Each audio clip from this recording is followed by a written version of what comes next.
Lahko še kako luč.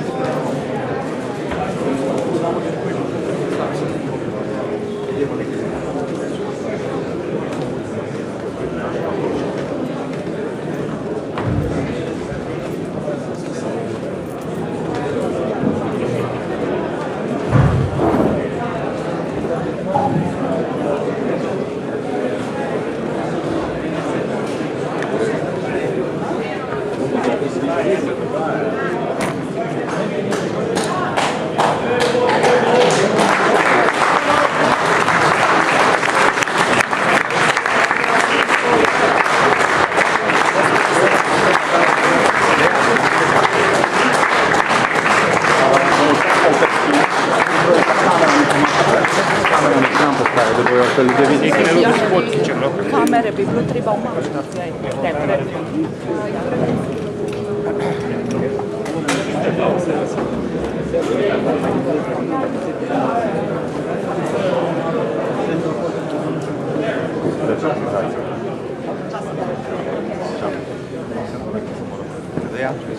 Himno.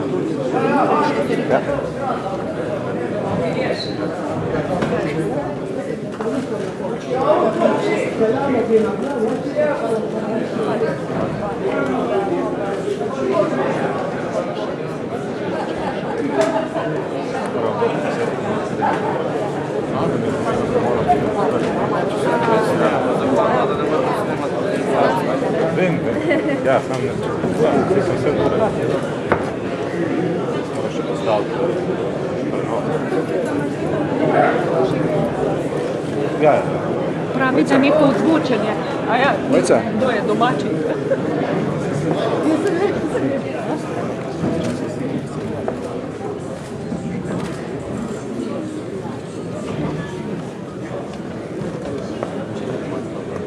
Dober večer, spoštovane dame in gospodje, cenjeni gostje, slovenski in evropski poslanci, gledalci pred televizijskimi sprejemniki in predstavniki medijev.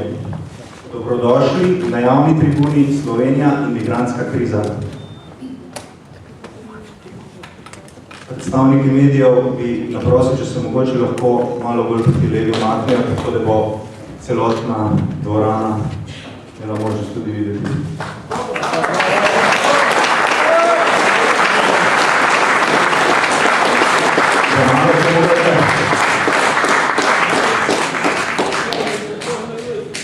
Inštitut dr. Antona Korošca in Zbor za republiko z zaskrbljenostjo spremljata odziv slovenske države, dela politike, celo opozicije do tega za slovensko prihodnost zelo pomembnega vprašanja. V čast mi je, da lahko na današnjem dogodku pozdravim tisti del politike, ki razmišlja humano in človekoljubno, razmišlja pa tudi kaj brezglava solidarnost do teh, ki prihajajo, pomeni za prihodnost slovenskih državljanov. Sploh tistega naraščajočega dela slovenskih državljanov, ki živi pod pragom revščine. Pozdravljam udeležence tribune iz vaše desne proti levi, predsednika Slovenske demokratske stranke, gospoda Janeza Janša, predsednika Nove Slovenije, predsednika Slovenske ljudske stranke, ministra Marka Komenca.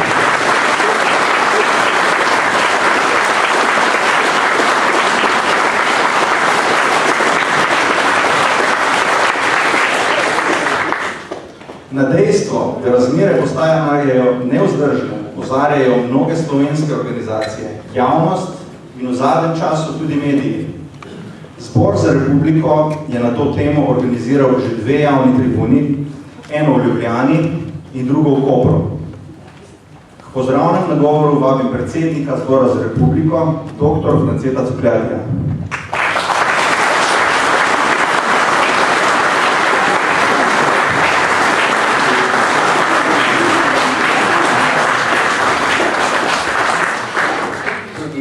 V imenu Zbora za republiko lep dober večer tu v Celju. Veste, Zbor za republiko se tekoče sooča, razmišlja in opredeljuje glede posebnih in najpomembnejših državniških vprašanj. Glede na to, da je lansko jesen bilo v Sloveniji Slovenija že doživela prvi val migrantskega navala in da to pomeni eno blago uverturo temu, kar šele prihaja v letošnjem letu, v naslednjih letih, smo začutili potrebo, da tudi na to vprašanje, na to krizo, ki se šele najavlja, osveščamo javnost, jih soočamo s problemi, tako državo kot javnost, pripravljamo na situacijo, ki prihaja in seveda, ker Zbor za republiko ima vrsto članov iz vrst strokovnjakov, akademikov, poznavalcev situacije, tudi politikov, smo se dogovorili, da pravzaprav gremo za neko serijo javnih trgov. Tako je naš član, dr. Dimitrij Župl, organiziral v Kopru, dr. Umek, prav tako naš član, se je zavzel za Celje. Naslednji teden, 10. marca, bo javna tribuna, ki jo bo sprožil oziroma pokroviteljstvo prevzel dr. Štopic v Mariboru, najavljajo se tudi druge. Ker pa je Zbor za republiko tudi povzema in je nadstrankarska organizacija, praktično vsebuje vse nianse srednje, to se pravi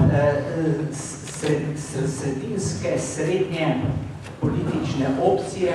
Seveda zelo pozdravljamo to idejo in tudi pripravljenost predsednikov in predsednice naših desnosredinskih strank, da podajo svoje mnenje. Prepričani smo v Zboru za republiko, da v teh strankah je mnogo stvari, mnogo stališč, ki so si zelo podobna in lahko tako pridobivajo na dodani vrednosti tudi v Sloveniji.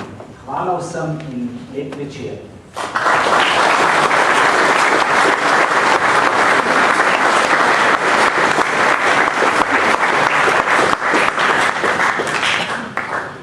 Inštitut dr. Antona Korošca je nova organizacija. Po zgledu tega velikega Slovenca, ki ga mnogi imenujejo za očeta slovenske demokracije, smo si zadali vlogo povezovalca vseh tistih, ki razumejo, da smo se Slovenci leta borili za svojo državo. Zato smo jo dolžni ohranjati in tudi braniti. K pozdravnem nagovoru vabim predsednika, dr. Andreja Umeka.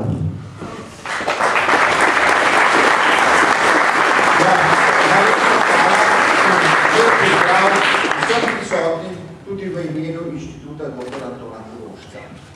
Predvsem se bi rad zahvalil tudi najprej mogoče Zboru za republiko in njenemu predsedniku dr. Korošcu, ki je dal pobudo, da se v tako aktualni problematiki, kot je migrantska kriza, spregovori humano, objektivno in za vso odgovornostjo do slovenskega naroda. Prepričani smo v Inštitutu dr. Antona Korošca, da ne moramo zato priliko dobiti boljših sogovornikov, boljših predstavnikov, kot so te trije gospodje in gospodja in gospa na tem mestu. Jaz se jim bi v imenu Inštituta dr. Antona Korošca še enkrat najprisrčneje zahvalil za njihovo pripravljenost, da na tej tribuni sodelujejo, da dajo svoje misli, da nas usmirjajo in vodijo. Najlepša hvala vam prisotnim za razlike.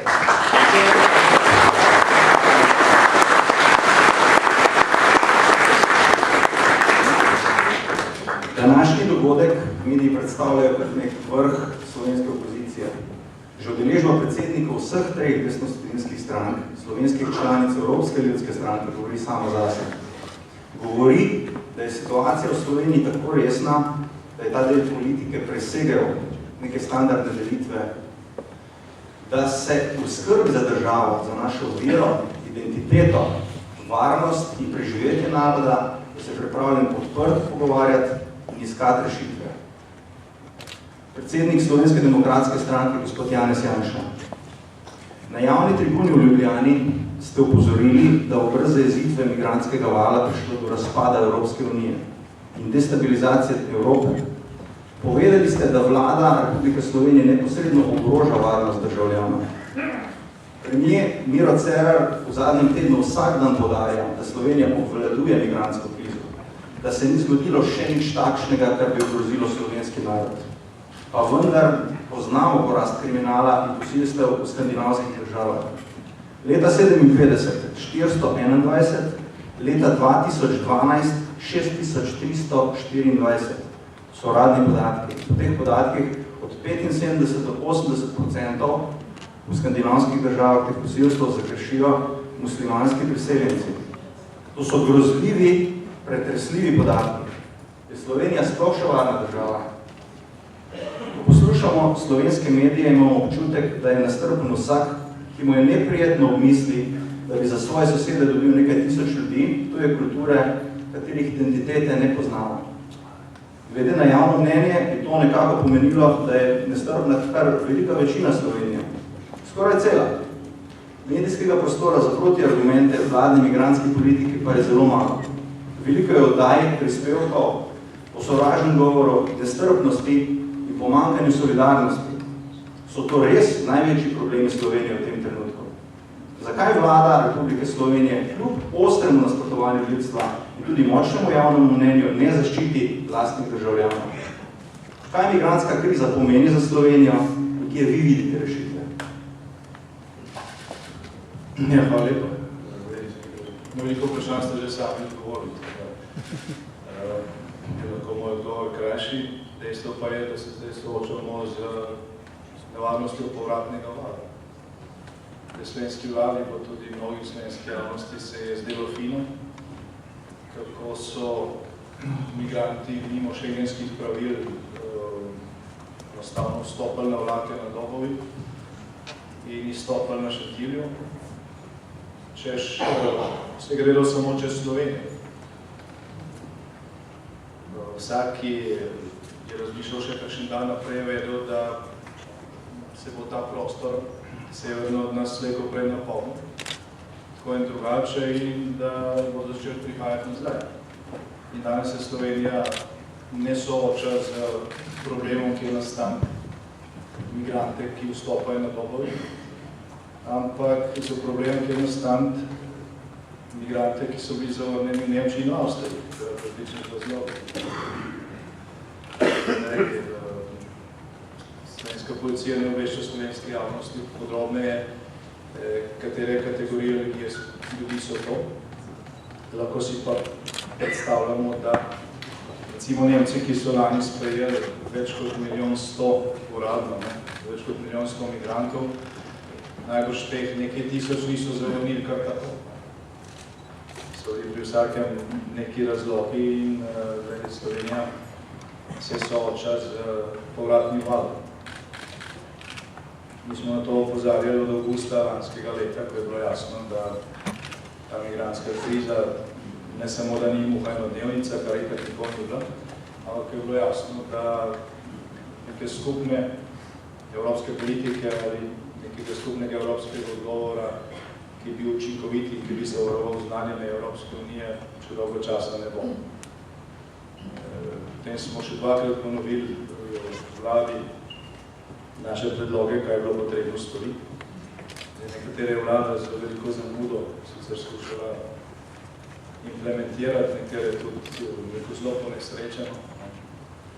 Zdaj postavljati žico naraslo, koliko je razveze, če na drugi strani pustiš nekaj 100 km, kjer pa ni reke, brez žice.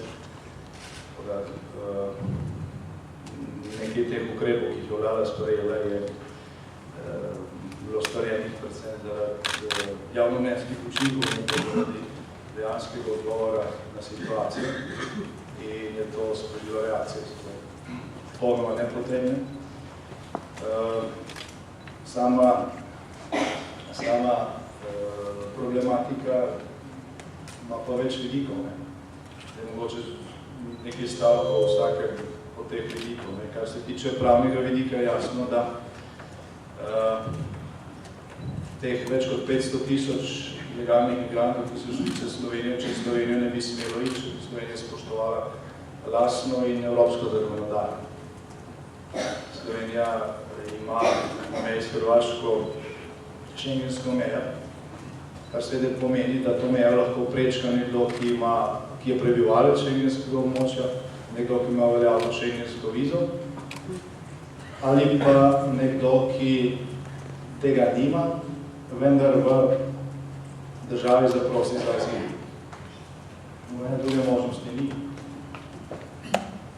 S tem, ko se je spuščalo čez to mejo na 100.000 ljudi, se je pri vsakem posebej kršil pravni red. Res je to delala tudi Grčija, ampak nišče drug. V Slovenijo enostavno ti ljudje, glede na pravila, ki so in ki jih nismo spremenili, ne bi smeli stopiti, da je toliko spoštovanje pravnega reda. Res je, da so tudi druge države pozivali na to kršitev in tako naprej, ampak kršili smo mi. Pravni red smo mi kršili. Šengenska meja je padla v dveh državah, v Grčiji in v Sloveniji. Kar se tiče humanitarnega vidika, gre tukaj za prepletanje pravi, za lažne solidarnosti. Prava solidarnost je, če se dejansko skuša pomagati nekim najbolj ranljivim skupinam ljudi. Mi smo to tudi predlagali že avgusta, da se striktno loči za boj sposobne moške, brez vseh dokumentov in otroke in ženske in bolne in tako naprej. Glede na to, da je daleč največja posamična kategorija, ki je vstopila ilegalno v Evropo v tem času, množica na 100.000 mladih za boj sposobnih moških. To je daleč največja posamična kategorija znotraj tega. In seveda ti bi se najprej morali boriti za svoj dom, ali pa in eni se ne bežijo iz Sirije, da seveda ne govorimo zgolj o izključno ekonomski migraciji, ker pač o kakšni solidarnosti ni mogoče govoriti. Lažna solidarnost je torej to, da se sprejema vse. Tiste, ki bežijo pred smrtjo in tiste, ki zgolj želijo priti v Evropo, kjer so pač socialni dodatki prosilca za azil večji, kot je pa daleč večji, kot je pa povprečna plača v Afganistanu ali pa v Iranu ali kjerkoli iz teh držav. To je nobena solidarnost. Recimo, Nemčija veliko govori o solidarnosti, ampak glede na to, da so oni sprejeli 1.100.000 migrantov brez selekcije,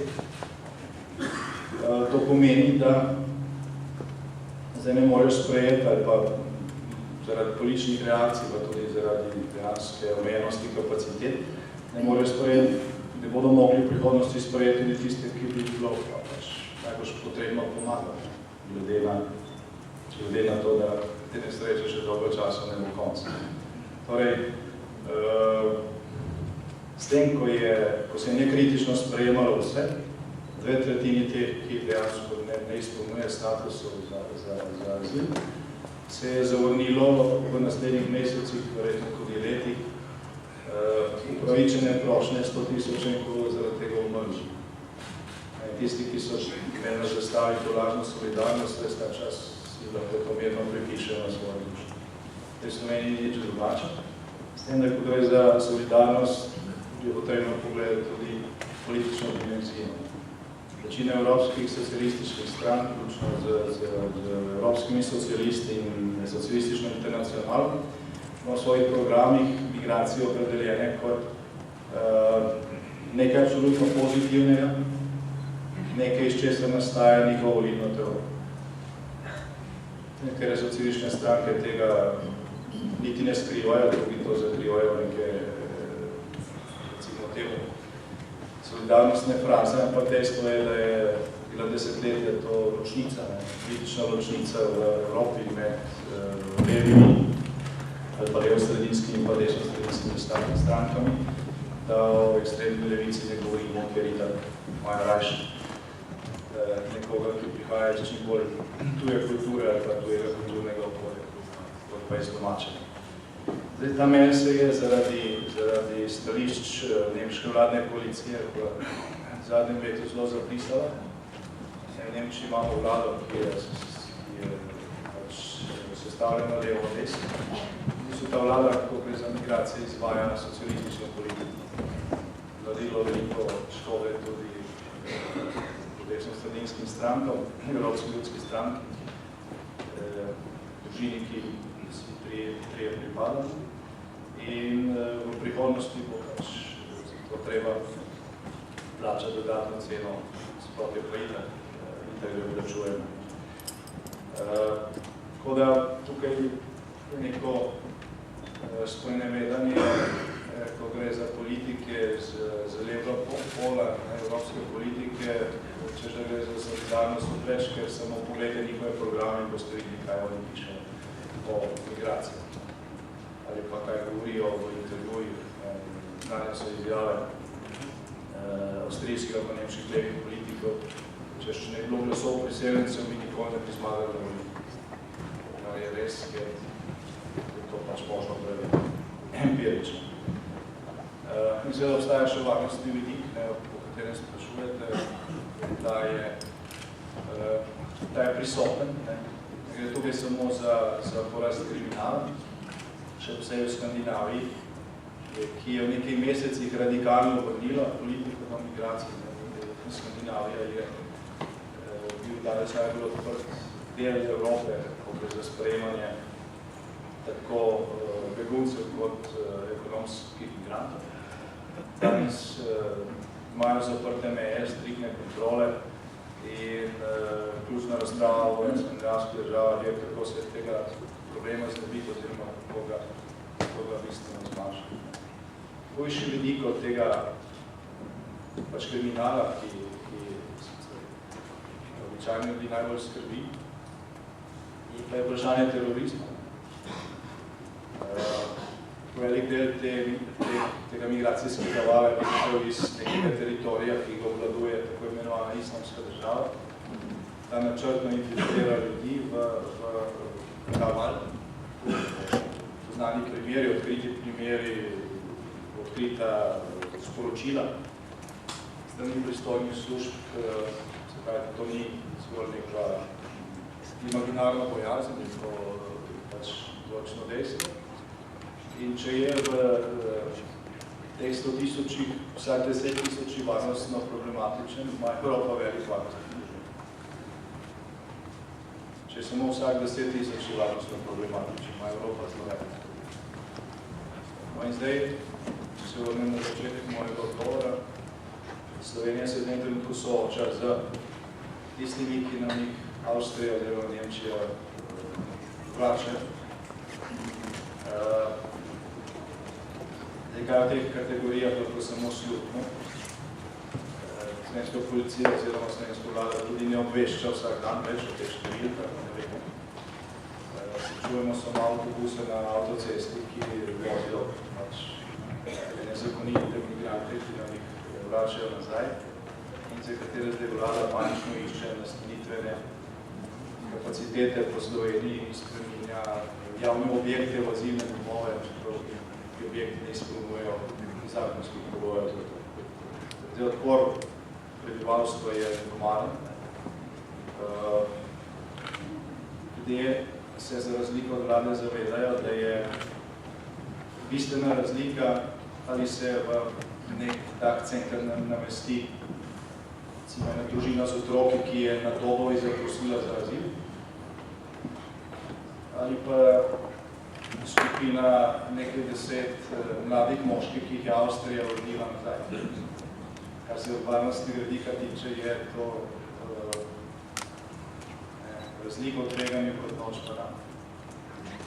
In za ta vprašanja v zadnjih nekaj protestov slovenska vlada ni dala nobenega odgovora. Delajo se, kot da gre za mladoletni otrok, da je že vsak mladoletni otrok, ki ga nazaj pripeljajo. Tako da varnostni vidik je prisoten tudi v Sloveniji. Tveganje se povečuje, se ne zmanjšuje in Pač vlada je zato pa neposredno odgovorna. Če bi se upoštevali dobro namerni na svetu, ki smo jih dajali od avgusta naprej, tega problema pač enostavno ne bi bilo. Ni bilo treba zelo pametno, da se je že takrat vedel, da bo prišel povratni val in s tem se danes soočamo. Tem so pridružilo še to mikro prevajanje meja zaradi delne zapore meja v Makedoniji. To, da ne morejo čez mejne prehode, ne pomeni, da ne morejo kjer drugo. Še vedno obstajajo te male tihotapske poti, kjer se pač manjše skupine tihotapijo iz države v državo in to se nabira. Nekaj dni nazaj smo lahko slišali izjavo nemškega znanega ministra, ki je rekel, balkanske države so omejile ta pretok, ampak v Nemčiji še vedno njih to registriramo kot prej. Še vedno to prihaja za vse strani, kjer se zdaj uvajajo notranje kontrole na mejah, se to poostruje, se ti žepi, o katerih se je veliko govorilo in kamor spada tudi Slovenija, porozno polnje, ne da bi se to opazilo tako, kot se je takrat, ko so tisoči prihajali preko Dobove. Ko ljudje seveda niso vsi registrirani, niso vsi v centrih, veliko je tako prostega, neregistriranega dotoka in pretoka, se to povečuje varnosti ljudi. Kakšen je naš varnostni sistem? Varnostni sistem in kakšne so kapacitete, pa vidimo, ko preberemo NATO poročila, če že sami tega ne vemo. Tako da ta varnostni vidik tveganja je prisoten, se povečuje in bo vsaj še nekaj časa naraščal. Hvala lepa.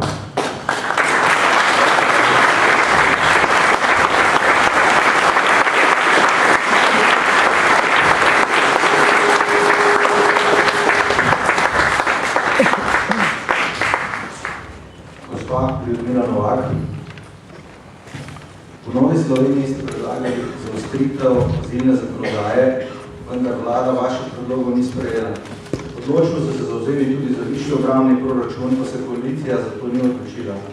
Je Slovenija res tako varna, kot poskuša prikazati vlada? Slovenija je pripravljena zapraviti 800 evrov za migranta po raznih podatkih, katerega identitete ne pozna. Nekateri slovenski upokojenci pa morajo preživeti nekako za 300 evri ali pa še manj na mesec. Tem denarjem ne morajo ne živeti, ne umreti. Se vam to ne zdi nekako ponižujoče do ljudi, ki so več kot 10 let delali in pošteno plačevali davke v Sloveniji? Sploh glede na dejstvo, da je trenutni slovenski zunanji minister, torej tisti, ki se tudi pogaja za Evropsko unijo o tem denarju, že 10 let vsake volitve dobi za obljubo višjih pokojnin. Gospa Novak, kje v Novi Sloveniji vidite rešitve in kaj se bo zgodilo, če bo slovenska vlada še naprej zavračala konstruktivne predloge politike, stroke in ljudi?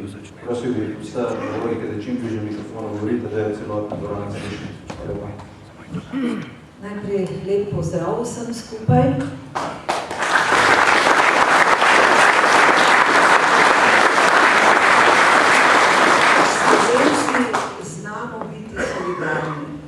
To smo že velikokrat dokazali. Nenazadnje naši ljudje sodelujejo kot prostovoljci v Karitasu, v Rdečem križu. Nenazadnje imamo veliko misionarjev, zbiramo veliko denarja, torej smo solidarni. In jaz sama se bom odločila, komu in kako želim pomagati. V tej migrantski krizi, torej ni samo begunska, ampak migrantska kriza, pa nam nekdo želi vsiliti, komu bomo pomagali, na kak način bomo pomagali in proti naši volji ustvarjati neke centre, kamor bomo spravili tisoče ljudi, ki se bojo prosto sprehajali naokrog in na ta način ogrožali tudi varnost naših otrok in nas sami. Na to pa ne pristajam. In tudi Slovenija ni dolžna nikogar sprejeti, ni dolžna. Nismo podpisali nobenega sporazuma, da moramo sprejemati migrante. Da, tiste, ki so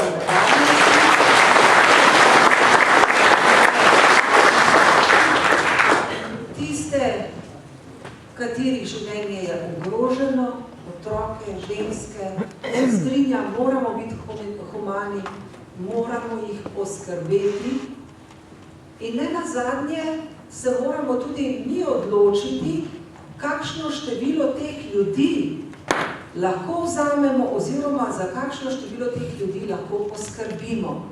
Najprej pa moramo poskrbeti za tiste, ki so 40 let delali, ki so starejši, ki imajo skromne penzije, pa zelo cincamo, da bomo dali komu tudi socialno pomoč.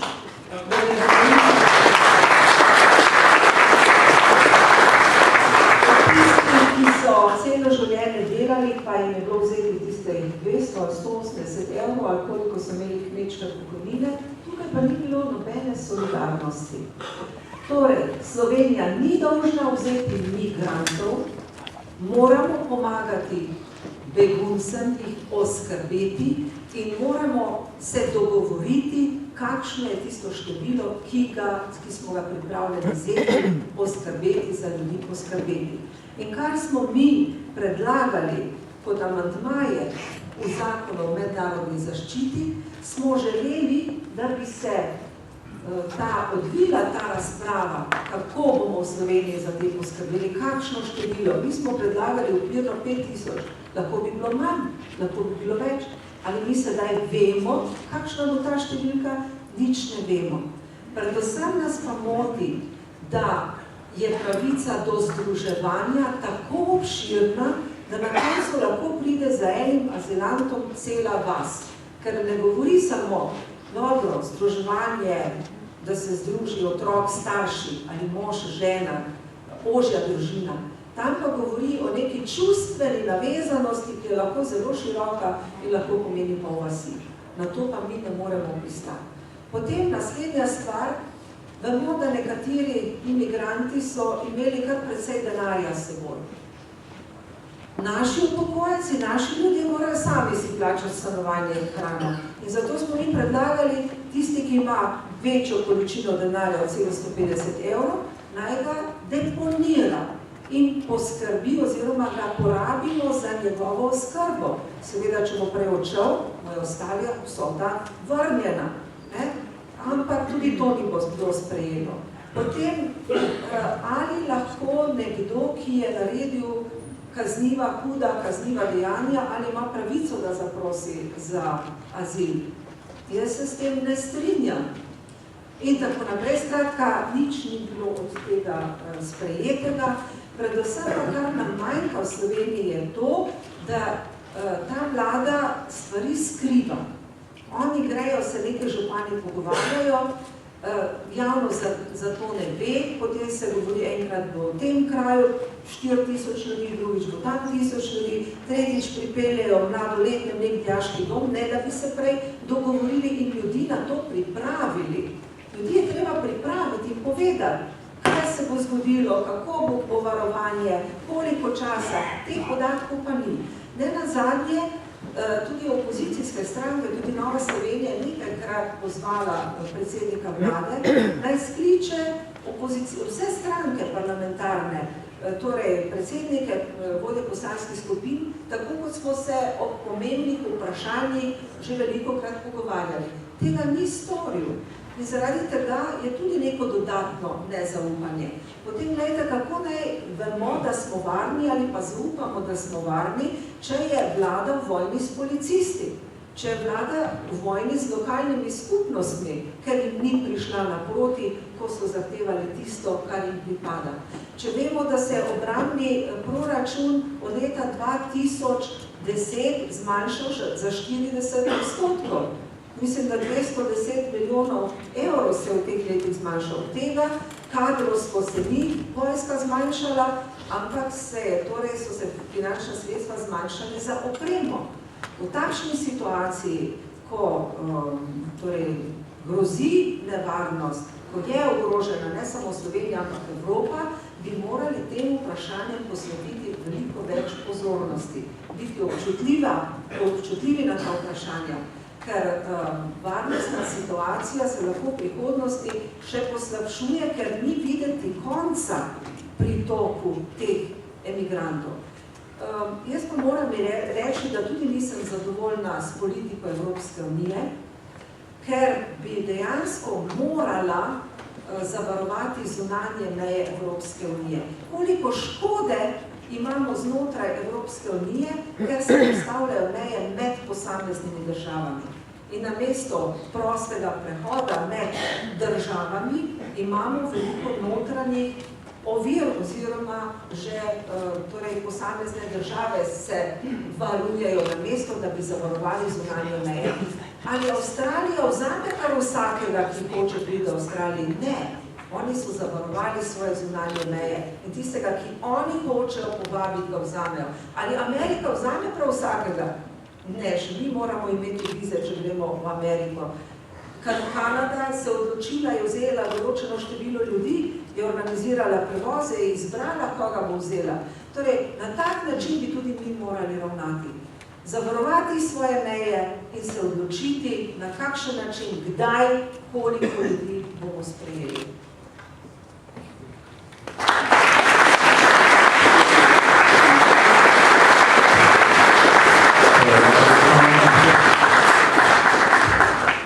Magister Marko Živenšek, dobro leto ste novi predsednik Slovenske ljudske stranke. Med tem časom ste od slovenske vlade zahtevali postavitev ograje na slovensko-hrvaški meji, ker se to ni zgodilo.